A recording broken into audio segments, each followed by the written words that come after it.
In this video, we'll discuss OrderFlow Copilot's absorption zones. Absorption zones are generated by numerous algorithms and data fed to it directly from all three OrderFlow gauges. The absorption zones create incredibly accurate areas of interest on the chart that represent absorption.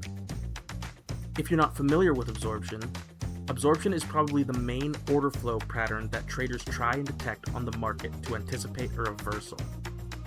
It's a fantastic way to confirm your trade, enter a trade, and even exit a trade.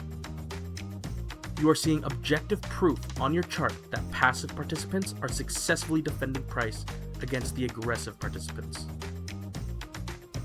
When aggressive participants hit too many passive participants in the market, and the aggressors are no longer able to move the price in their direction even with constant pressure, this is the telltale sign of absorption. The absorption zones use the readings from all gauges to determine these zones and also give them an accurate grade. Also, these gauges are fully dynamic and customizable in the settings. So let's open up these settings. Oops. There we go.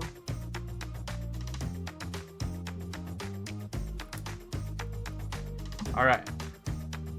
You can adjust these 5 settings to change the quality, minimum thresholds, timings, and even spawn rate of these zones. The default settings generate pretty good zones at a decent rate, but of course you can experiment with all these settings yourself. Quickly going over the settings, let's go over the first one, the detection window. The detection window is simply a length of time to collect the order flow gauge readings. Essentially, the longer the time window, the more data is required to confirm a zone. Too long, the absorption is incredibly strong, but the entry is gone.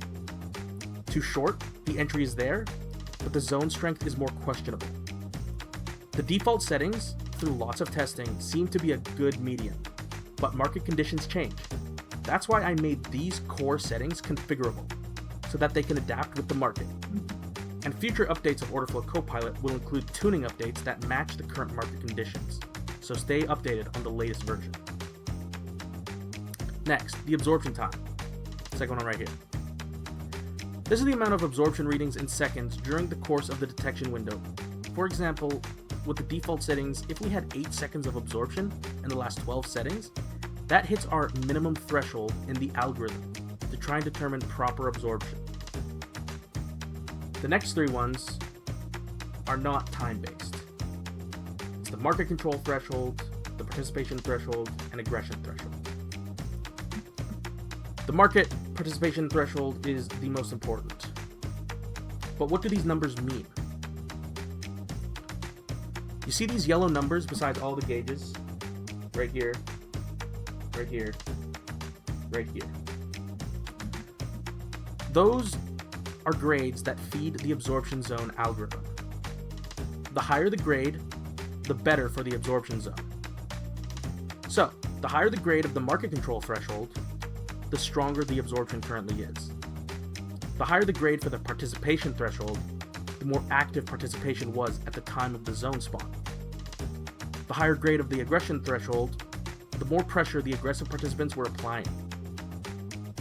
I have the aggression and participation thresholds turned off because, in my opinion, they are more optional. This is the most important one, the market control threshold, because as you can see, this is the one that tells the, which side is in more control and stuff like that. Is it the aggressors or the passive participants?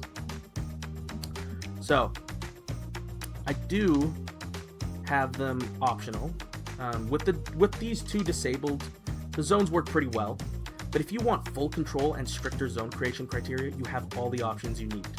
They can be all edited basically with all these options. It's very nice. I do recommend going with the default settings at first, and if you want to mess around with it, go for it. You can always revert back to the default settings right here with this button. So, absorption zones. An extremely powerful feature of OrderFlow Copilot. Now, this is important to understand. The absorption zones and zone creation in general, it's not a magic area. Okay? It's not a magic area. you still need to trade these zones with the proper trading context. You can trade these, out in the wild in no man's land, but when they align with your strategy, it's the best. When I mean context of trading with context, you see passive buyers absorbing in a demand zone that you drew in your chart with this custom tool here, for instance, you drew a demand zone and you happen to see one of these zones spawn in here. It's a really good confirmation for a long, and vice versa for a supply zone. We got a supply zone. You see a zone spawn in here, a passive sellers, really good indication to go short at that supply. You can of course trade these completely raw with zero context, and they aren't actually bad. Like for instance, right here, what's going on in the chart right now. I mean, you probably wouldn't want to trade this, but I mean, it's working. So, in conclusion, for maximum quality, trade these absorption zones when they line up with your strategy.